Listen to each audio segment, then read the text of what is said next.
له ساكي عن سوغاري وعن بدوني لوريقني دار حوكله ونلا سوغارتي حفيز رئيس الوزراء ضد الصومالية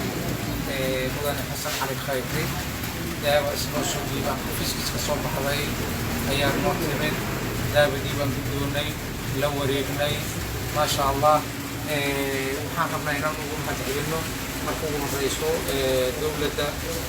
dhegaysatay qayladaankayni markii aan magaalada ku aragnay dhibaato xoog leh culays badan xanuun badan oo aan qayladaan sameynay oo la isugu yimiday dhaqaatiirtii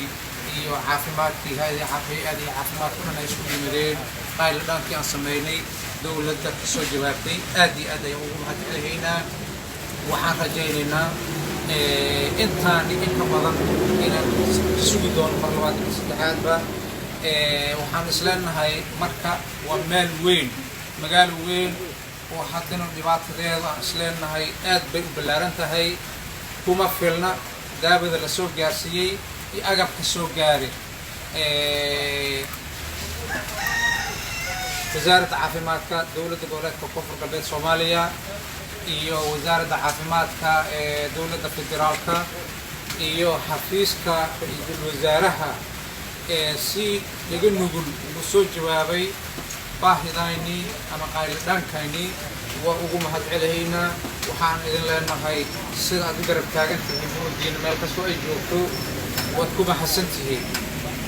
mar labaad qaylan haddana maaragtay kusii kabaynaa waxaan isleenahay nooguma filna agabka la soo dhiibay idaabadna soo gaartay nooguma filnee isbitaal fara badan baa ku yaal halkan dad badan baa xanuunsan insha Allah dawladda inay saas noogu ekaanin noogu dhaafin nooguna jeesanin ayaan codsanaynaa oo mar kastaba ay xaggayn u soo jeedaan oo ay maaragtay maxaa la yiraahdaa na dhageystaan na fiiriyaan isha noogu hayaan insha Allah iyo dhammaan dhaqaatiirta waxaan faraynaa amrayna daawadaasa in dadka loo asturo loo xanaaneeyo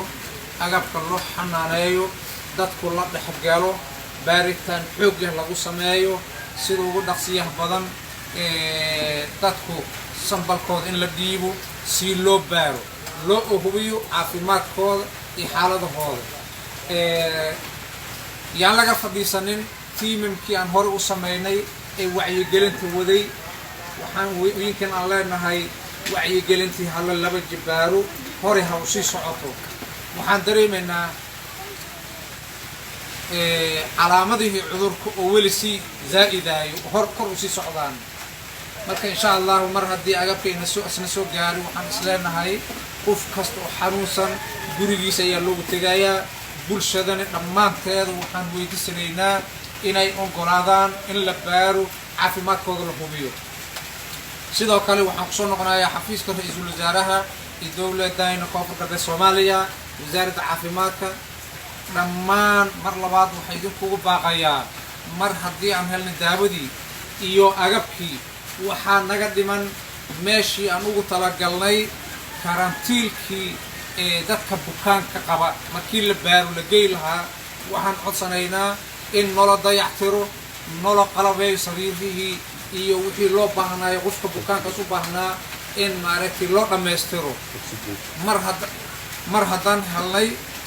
agabkii helnay dadkii in la baaro ay fududaanayso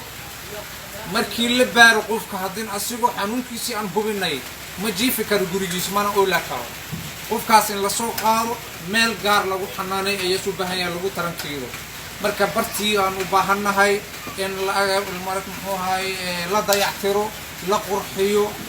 sariirihii iyo agabkii kale wixii kale u baahnaan lahaayeen inay meeshaasi ka helaan aad iyo aad u mahadsantihiin inaad maaragtay codsigaan haddii dhageysi doontaan ka jawaabi doontiin waa idinka rajaynaynaa khaasatan wasaaradda caafimaadka koonfur galbeed waajibka ku saaran inaad gudatid sida aad hadda u gudatay oo aad soo daadahday ilaa ay qayladhaankaada aad gaarsisay xafiiska ra'iisul wasaaraha waan kaaga mahadcelinaynaa mudan wasiir insha Allah waxaan ku leenahay ku dhiirigelinaynaa sida bulshadu garab taagan tahay waan ku amaanaynaa hore u soco هاي لدانك النصيوت باهيدو ما كافيسو انتان لكن بلوة هاي سنمات وكم هاسنتهاي إن شاء الله تعالى دقاتلتو بدي كلمتين وكدريسو